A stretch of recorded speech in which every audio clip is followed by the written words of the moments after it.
नमस्कार आचार्य जी। मैं आपको 2014 से लगभग सुन रही हूँ। उस समय बहुत छोटे छोटे ग्रुप में आप शिक्षा दिया करते थे। तो अचानक से एक दिन वीडियो पॉपअप हुआ and I was listening Swami Sarvapriyananda, Harvard School of Divinity, वहाँ से वो वेदांत की शिक्षा देते हैं। तो वो वीडियो मैं सुन रही थी, अचानक से आपका भी उसमें आया यूट्यूब पर and I clicked for that. तो फिर मैं वहाँ उस वीडियो पर रुक गई and constantly from that year, day और the another, I am going through with your learnings and today it's a very meaningful day.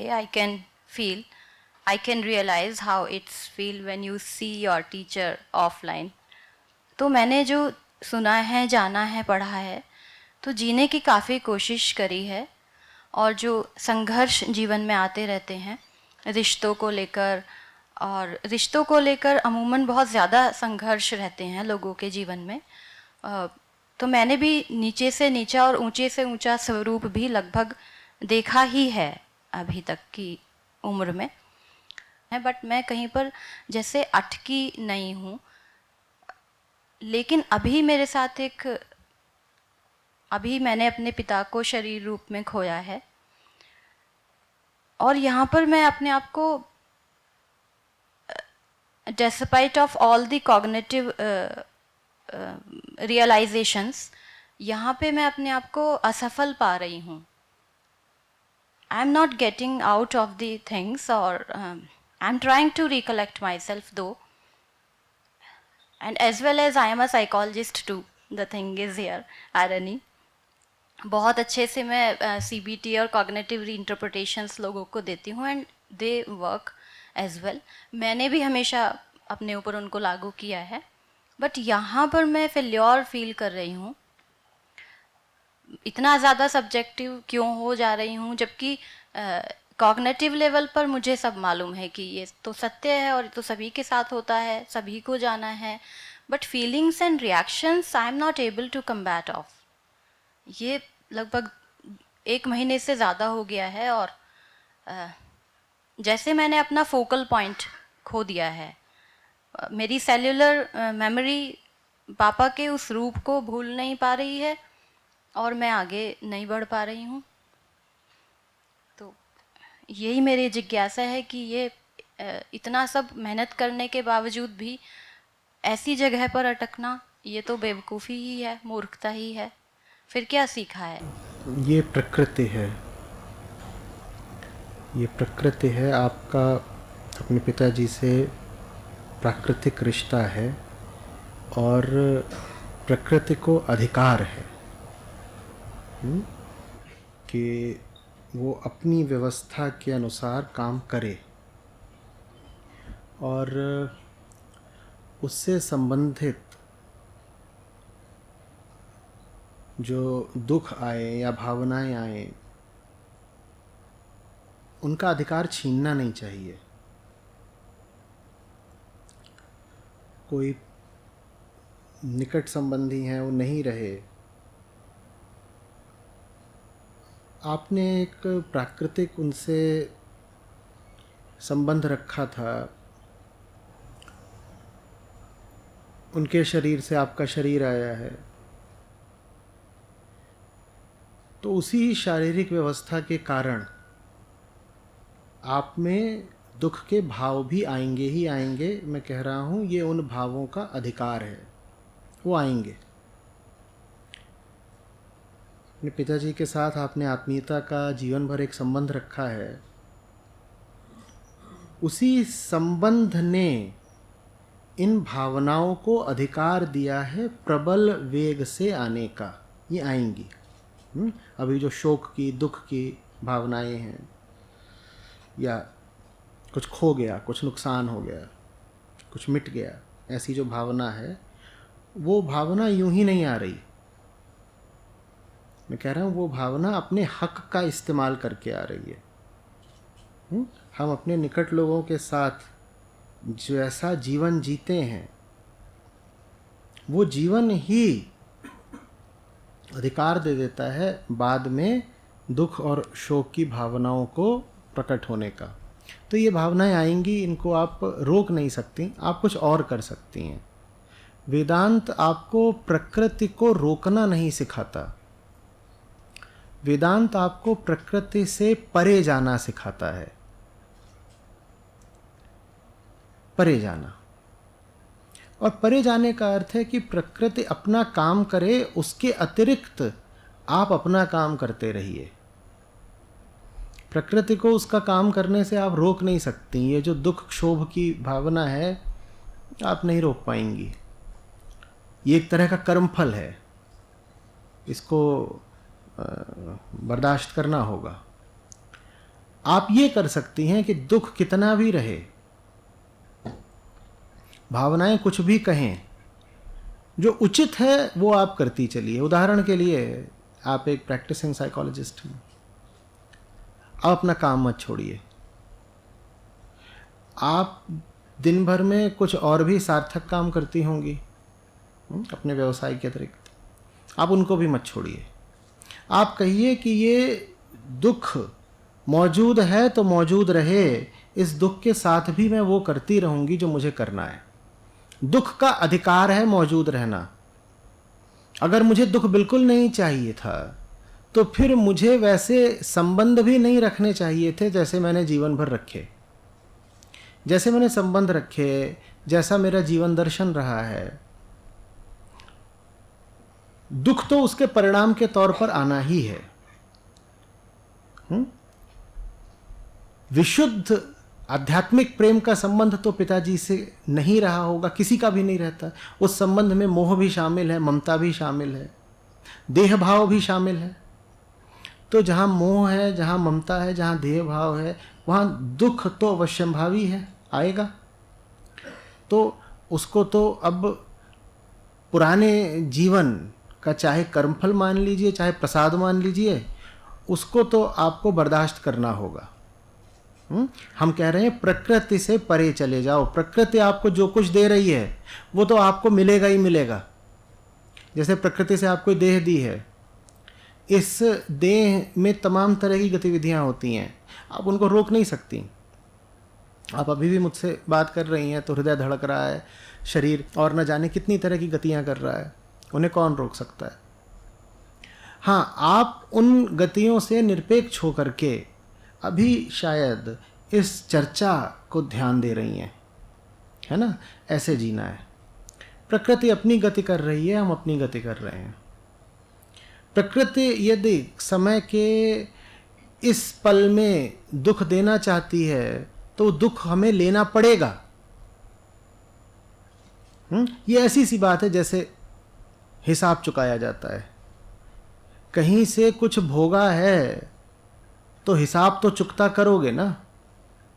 दुख हिसाब चुकता करने जैसी चीज है, तो वो हिसाब आप चुका लीजिए। लेकिन इतना बड़ा नहीं हो जाना चाहिए दुख कि वो आपको आपके कर्तव्य से ही विमुख कर दे। आप कह दें कि अभी तो शोक काल चल रहा है, और शोक काल कई लोगों के 10-10, 20-20 साल भी चल जाते हैं, क्योंकि शोक भी एक नहीं होता और एक ही प्रकार का नहीं होता। शोक भी श्रृंखलाबद्ध होके आते हैं, कभी छोटा कभी बड़ा, कभी इस दिशा से कभी उस दिशा से, कभी मानसिक कभी भौतिक, कभी शारीरिक कभी आर्थिक। तो ये सब लगे रहेंगे, इनके साथ आप अपना काम करती रहिए। कोई तरीका नहीं है कि आपको कहा जा सके कि ऐसा कर लीजिए तो दुख कम हो जाएगा। वो आपके हाथ की बात ही नहीं है। कोई आपसे कहे कि ऐसा कर लो दुख कम हो जाएगा, वो ऐसी सी ही बात है कि आपको महीना बीतने के बाद कोई कहे कि ऐसा कर लो तो बिजली का बिल कम हो जाएगा। महीना तो बीत गया, अब जितना बिल आना है वो तो आएगा ही आएगा। हाँ, आगे का आप कम कर सकते हैं, वो अलग बात है। तो जितना बिल आना है वो आएगा। शोक एक प्रकार का भुगतान होता है। मैंने कहा हिसाब बराबर करने की बात है। जो चीज आपको भोगनी थी वो आप भोग चुके हो, अब भुगतान तो करोगे ना, वो दुख है। ठीक है। अब बस इतना कर लीजिएगा कि जो धर्म का कर्तव्य का रास्ता है उसको मत छोड़ दीजिएगा। सुबह उठिए तो कहिए कि दुख तो पृष्ठभूमि में लगातार बना ही रहेगा, दुख के साथ मुझे और क्या करना है। दुख हटाने के लिए मुझे कुछ नहीं करना है, दुख के साथ मुझे क्या करना है। जो करना है दुख के साथ करना है। साथ ही मनवा दुख की चिंता क्यों सताती है, दुख तो अपना साथी है, तो साथ रहेगा ही रहेगा। जैसे सांस साथ है, ये सांस क्या दुख है, ये सांस दुख है, तो जैसे सांस रहती है दुख ऐसे ही रहेगा। प्रश्न ये नहीं है कि दुख है या नहीं है,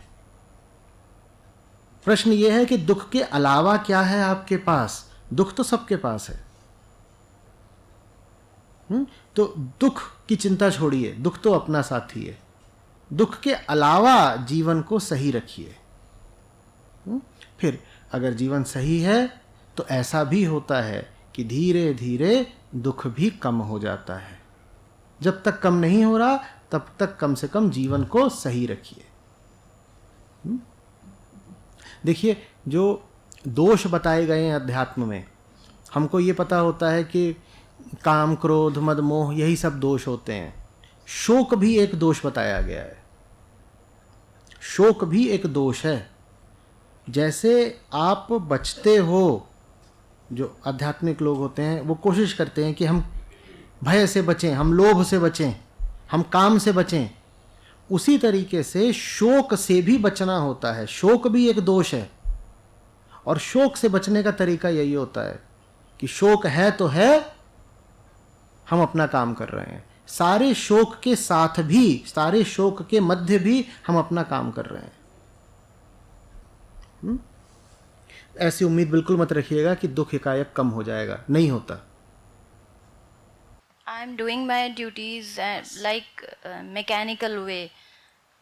जैसे किसी ने चाबी भर दी हो and you are doing your all the given duties, even chosen duties as well, but still back of the mind something is hanged.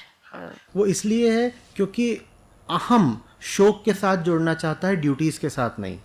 तो ड्यूटीज को कहता है मैकेनिकली चलने दो, यंत्रवत जो अपना कर्तव्य है वो चल रहा है। और मन कहाँ जाके जुड़ गया है, दुख के साथ। उसको थोड़ा सा बदलिए, दुख रहेगा, मन को कहिए दुख के अलावा थोड़ा सा कर्तव्य की ओर भी ध्यान दे लो। शोक तो है और हम शोक का सम्मान करते हैं और हम कह रहे हैं शोक का अधिकार है रहने का, पर थोड़ा ध्यान जरा सा कर्तव्य की ओर भी दे लो। बस ऐसे। और कड़ी रहिए, मजबूत रहिए। ये ऐसी सी बात है जैसे जैसे किसी ने आपके सर पे बोझ रख दिया है और सर से बांध दिया है, बहुत सारा बोझ रख दिया है, खुल नहीं सकता, उतर नहीं सकता। चलना तो लेकिन है ना, चलेंगे जरूर, बोझ के साथ चलेंगे, चलना नहीं रोक देंगे। बोझ है और हम उतार नहीं सकते, क्या करें। ये कुछ हिसाब है प्रकृति का, वो बराबर कर रही है, उसने हमें ये दे दिया, अब सर पे बोझ रख दिया, उतार नहीं सकते, ठीक है रख दो बोझ, हम बोझ के साथ चलेंगे। Thank you so much, thank you. Acharya ji, चरण स्पर्श। मेरा नाम विकास है। पिछले साल मैंने अपने पिताजी को खो दिया और उसके बाद से परिस्थिति बस काफ़ी समय अकेले गुजारना पड़ा मुझे। और आपसे मतलब ऐसा लगाव हो गया है कि बिना सुने रहा नहीं जाता। लगातार आपको सुनता हूँ, अपने तरफ से कोशिश होती है कि हाँ आपकी बातों को अपनी ज़िंदगी में उतार पाएँ।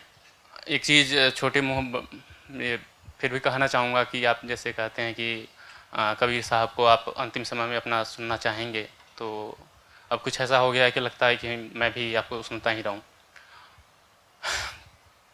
मैंने मतलब विशेषकर पिछले 1 साल में जो झेला है उसके बाद से मुझे जो समझ में आया कि हाँ कभी कभी हम अपनी जो भावनाएं भी होती हैं उनको सही नाम नहीं दे पाते हैं।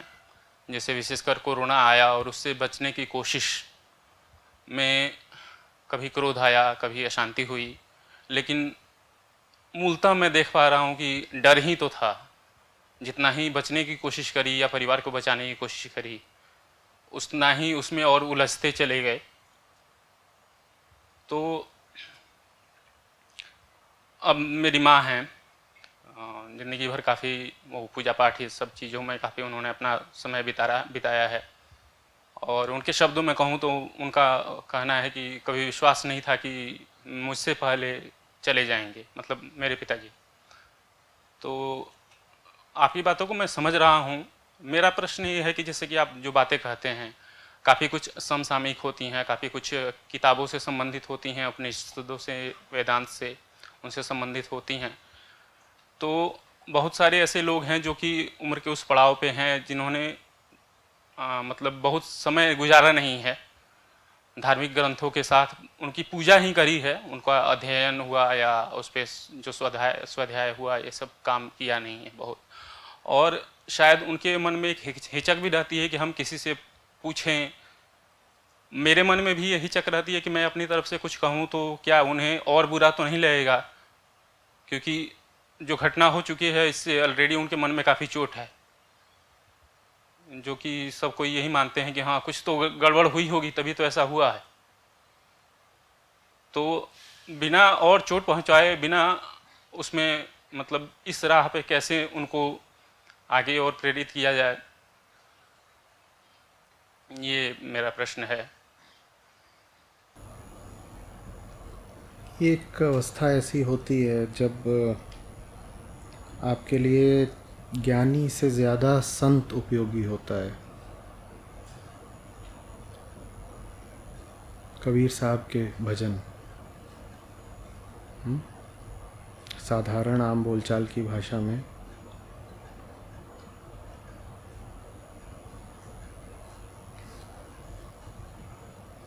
सरल भी हैं,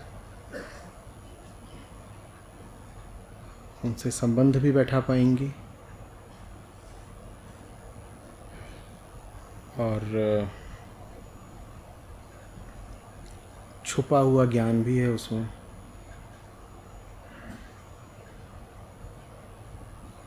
और जैसा उन्होंने पूजा पाठ का जीवन जिया है उससे भी भजनों का नाता आसानी से बैठ जाएगा। तो अभी मैं ये सलाह नहीं दूंगा कि उनको सीधे उपनिषदों तक ले आओ। वेदांत का ही मर्म संतों की वाणी में उपस्थित है। तो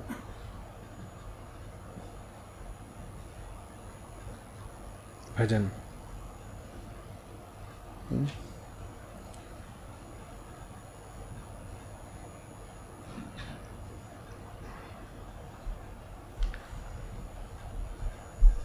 किसी समय पर अगर अनुकूल लगे तो उनको लेकर के आना। अगर आपको लगे कि सुन पाएंगी या सुनती हैं तो उनसे कुछ दो बातें कहना चाहूँगा। नहीं आ सकती तो ऑनलाइन भी बात करा सकते हो, लेकिन वो भी तभी करना जब उनकी तरफ से कुछ सहमति दिखाई दे।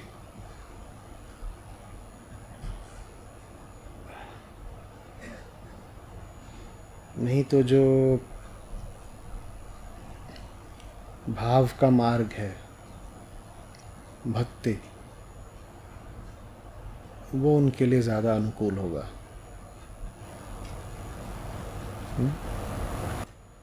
एक तो हमको जो दुख प्रतीत होता है वो ये है कि कोई छिन गया, और वो निस्संदेह दुख की घटना है।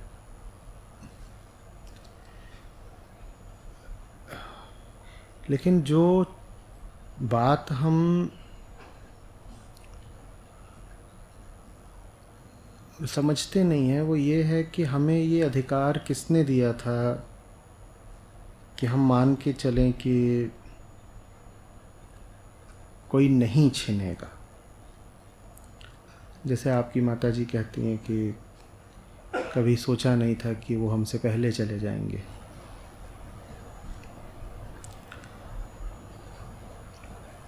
मृत्यु को हमें आम बोलचाल की और रोज़ की चीज़ बनाना चाहिए।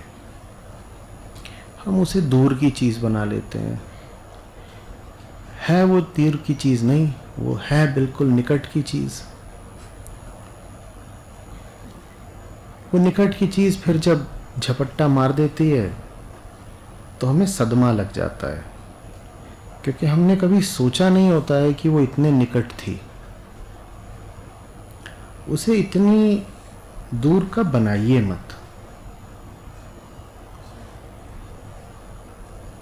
आम बोलचाल में, आते जाते, हंसी मजाक में भी मौत का जिक्र करते रहिए, क्योंकि वो एकदम अगल बगल है या सर के ऊपर है, तलवार की तरह लटक रही है।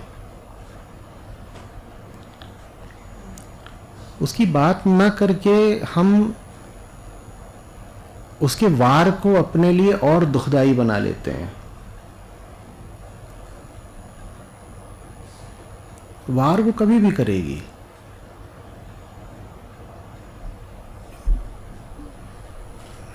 मौत को लेकर के हमें जो कष्ट होता है या जीवन में जो अपघात हो जाते हैं या जो नुकसान हो गए, कोई चीज़ छिन गई, उनको लेकर के हमें जो कष्ट होता है, वो कष्ट वास्तव में एक घटना से नहीं निकल रहा है। वो कष्ट एक बुरी घटना से नहीं, एक बुरे जीवन दर्शन से निकल रहा है। हम कहते हैं कि अभी एक बुरी घटना हुई, उसने हमको बड़ी तकलीफ दे दी। घटना तो चलो बुरी होगी, वास्तव में बुरा है आपका जीवन दर्शन। और हमारा जो जीवन दर्शन है वो सुख धर्मा है। वो सुख को ही केंद्र में रखता है, सुख ही की तरफ भागता है। तो उसके लिए बड़ी आफत की बात हो जाती है कि दुख आ गया। और जब आप सुख की इतनी बात करोगे और सुख को इतना महत्व दोगे, सुख को इतना भोगना चाहोगे, तो दुख तो अवश्यंभावी है। दुख तो आना ही आना है। आप जितना ज्यादा सुख केंद्रित होते जाओगे, उतना ज्यादा जीवन में आप दुख को आमंत्रित करते जाओगे। अभी दोनों तरफ से चोट पड़ेगी। आप और ज्यादा सुख मांग रहे हो, और जितना आप और ज्यादा सुख मांग रहे हो, उतना आपको और ज्यादा दुख मिल रहा है। जो मांगोगे उसका विपरीत मिलेगा। ये बात स्वीकार क्यों नहीं करते? ये बात अपने आप को लगातार याद क्यों नहीं दिला के रखते? मौत को चुटकुला क्यों नहीं बनाते? हमारे चुटकुलों में मौत शामिल क्यों नहीं है?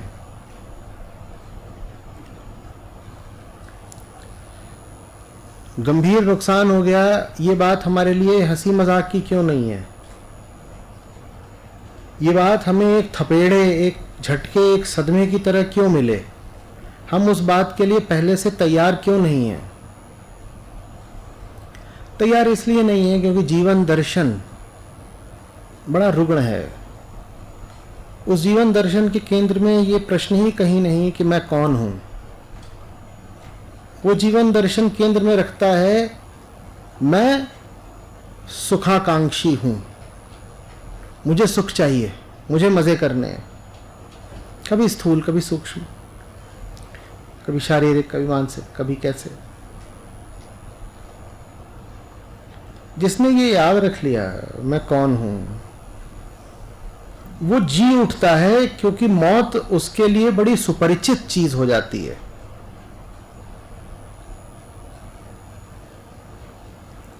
उसको लगातार दिखता है कि वो खो ही रहा है। उसको लगातार दिखता है कि प्रकृति का अर्थ ही है बदलाव, सृजन, विनाश।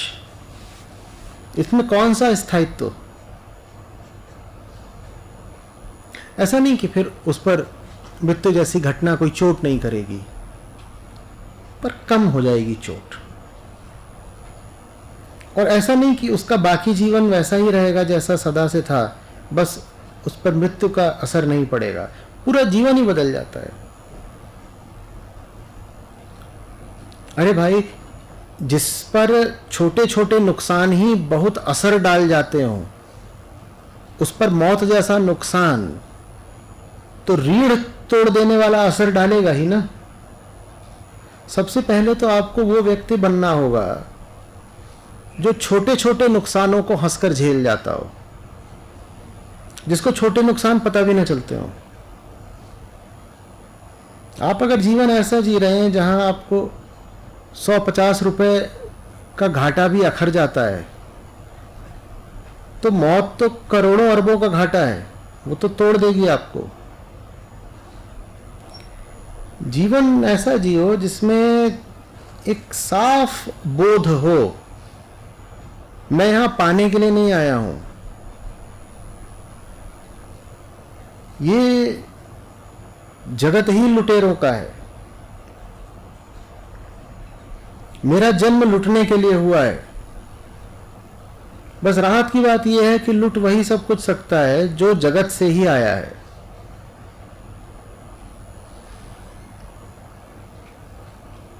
जो कुछ संसार दे रहा है उसके अतिरिक्त कुछ कमा लूं तो धन्य हो गया, और जो संसार से मिला है उसको बचाने की कोशिश करते रहना मूर्खता है। बल्कि मुझे तो लगातार याद रखना है कि संसार से मुझे ये मिला, ये मिला, ये मिला, मुझे इसको अपना नहीं मान लेना है, ये गया। फिर तमाम तरह के नुकसान जिसमें मृत्यु शामिल है वो थोड़ा सा कम दुख देते हैं। फिर जब कोई आपको बताता है, मान लीजिए कि आपके पास जीने के लिए सिर्फ 3 ही महीने हैं, तो आपको उतना सदमा नहीं लगता, आपको ये बात एक तथ्य की तरह लगती है। अच्छा 3 महीने हैं तो अब जरा देखूं इन 90 दिनों में क्या करना है, क्योंकि आप पहले से ही तैयार होते हो, और हम सबको पहले से ही तैयार रहना चाहिए। ये बात अच्छे पालन पोषण और अच्छी संस्कृति का हिस्सा होनी चाहिए कि प्रत्येक व्यक्ति मृत्यु के लिए प्रतिपल तैयार है। और वो तैयारी सिर्फ तब हो सकती है जब आप देख रहे हो कि मृत्यु तो प्रतिपल घट ही रही है। मृत्यु का अर्थ है छिनना, मृत्यु का अर्थ है अस्तित्व का अनस्तित्व हो जाना, और वो बात तो लगातार हो ही रही है। जो अभी है वो थोड़ी देर में नहीं है। कौन बच सकता है मौत से?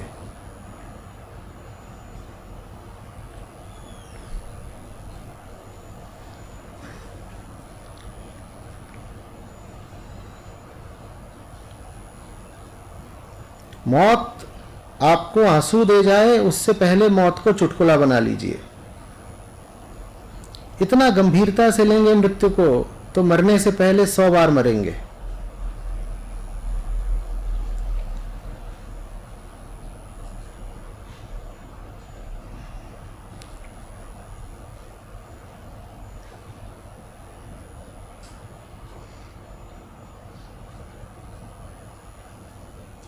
अभी क्रांतिकारियों के विषय में पढ़ रहा था।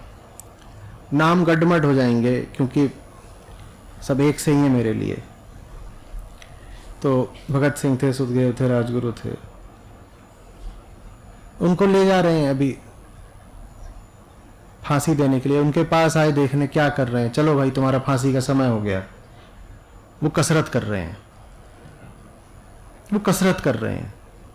इसे कहते हैं मौत को चुटकुला बनाना। उनको लेने आए हैं, चलो फांसी देनी है। बोल रहे हैं अरे रुक जाओ, अभी कसरत पूरी हो जाने दो।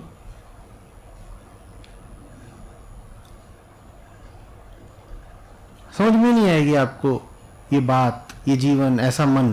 कोई कसरत कैसे कर सकता, मरने वाला है। वो उनको ले जाने आए हैं, वो गीता पढ़ रहे हैं, और जिस पन्ने को पढ़ रहे हैं उसको मोड़ दिया। पन्ने को मोड़ा इसलिए जाता है कि जब दोबारा पढ़ें तो पता चलेगा। वो पूछ रहे हैं अब काहे को मोड़ रहे हो, तुम्हारी फांसी है। तो किसने कह दिया कि हम मर जाएंगे? ये जवाब है। हम पूरा पढ़ेंगे। किसने कह दिया हम मर जाएंगे? ये जवाब है।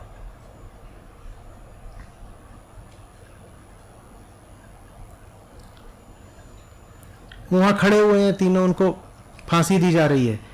तो वहाँ पे जो अंग्रेज़ आया था, एक बुलाया जाता है अफसर जो खड़ा रहेगा फांसी के समय, और फिर वो सत्यापित करता है, सर्टिफाई करता है कि हाँ भाई इनकी मौत हो गई। तीनों उसको देख के आपस में हंस रहे हैं कि ये देखो गोरा यहाँ खड़ा हुआ है, कितना बेवकूफ़ लग रहा है, और उसका मजाक भी बना रहे हैं और बोल रहे हैं ये देखो तेरी बहुत बड़ी किस्मत है, तू हम जैसों को देख रहा लटकते हुए। उसको समझ में नहीं आ रहा गोरे को मुंह कहाँ छुपाऊं। आमतौर पर जो लटक रहे होते हैं, कोई बेहोश हो गया होता है, कोई रो रहा होता है, कोई माफी मांग रहा होता है, ये मेरा मजाक उड़ा रहे हैं, खिल्ली उड़ा रहे हैं उसकी। फिर वो लटकाने के लिए काला नकाब पहनाया जाता है, बोल रहे हमें नहीं पहनना, हम तो जब लटकेंगे तो तू हमारी शक्लें देख, हम लटकते हुए भी मुस्कुरा रहे होंगे, तू देख।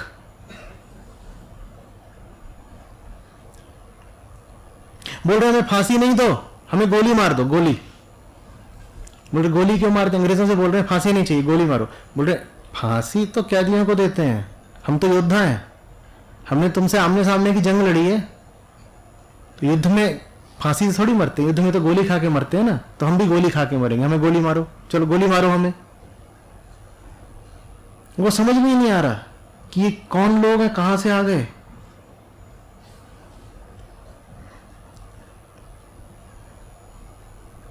पूछ रहे मर क्यों रहे हो भाई, क्यों मर रहे हो, तुम्हें जरूरत क्या पड़ी है कि जा करके बम फेंक आए, फिर आत्मसमर्पण कर रहे हो, भाग का ही नहीं गए, बम फेंक भी दिया तो। बोले मरना जरूरी है, ऐसे ही थोड़ी मर रहे। मजे की बात सुनो, बोल रहे अभी हमारी उम्र कम है और अभी हम देश भर के लिए आदर्श हैं, अभी कोई नहीं कहता कि हमारे चरित्र में कोई खोट है। ज्यादा जिएंगे तो जैसे सबके जीवन के गुण दोष प्रकट होकर के आते हैं जनता के सामने, हमारे भी जीवन के कुछ गुण दोष जनता के सामने आ जाएंगे, फिर हम उतना ऊंचा आदर्श नहीं रह जाएंगे। अभी अगर हम मर गए तो देश भर के करोड़ों जवानों लोगों को बिल्कुल अनुप्रेरित कर जाएंगे, तो अभी मर जाए ज्यादा अच्छा है। ये अपने मरने की बात कर रहे हैं या गाजर मूली काटने की बात कर रहे हैं? जैसे कोई चर्चा करता है कि आज रात के खाने में क्या बनाना है, वैसे अपने मरने की बात कर रहे हैं। देखो ऐसा करते हैं, मर जाते हैं, अगर मर जाएंगे तो देश भर में क्रांति की लहर फैल जाएगी। अपने बारे में इतने निर्वैयक्तिक तरीके से बात, जैसे अपनी मौत की नहीं बात कर रहे हो,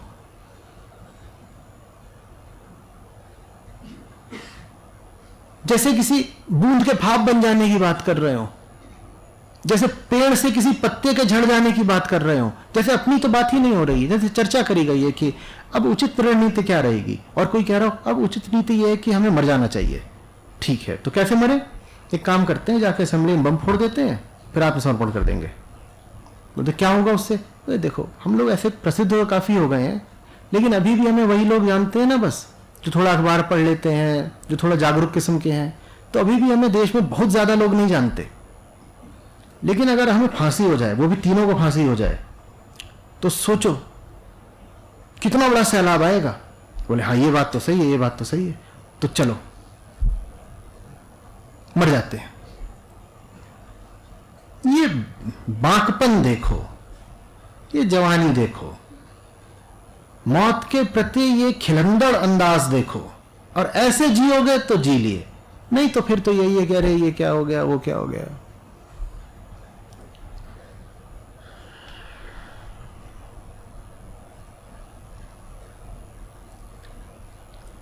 और मुझे मालूम है ये बहुत ऊंचा आदर्श है, ये नहीं आसान है, नहीं सबके लिए संभव है, लेकिन फिर भी इसका उल्लेख करना आवश्यक है ना। नहीं तो उनको ऐसे ही लगता रहेगा हाँ मौत, अरे मौत आ गई, क्या करें क्या करें क्या करें।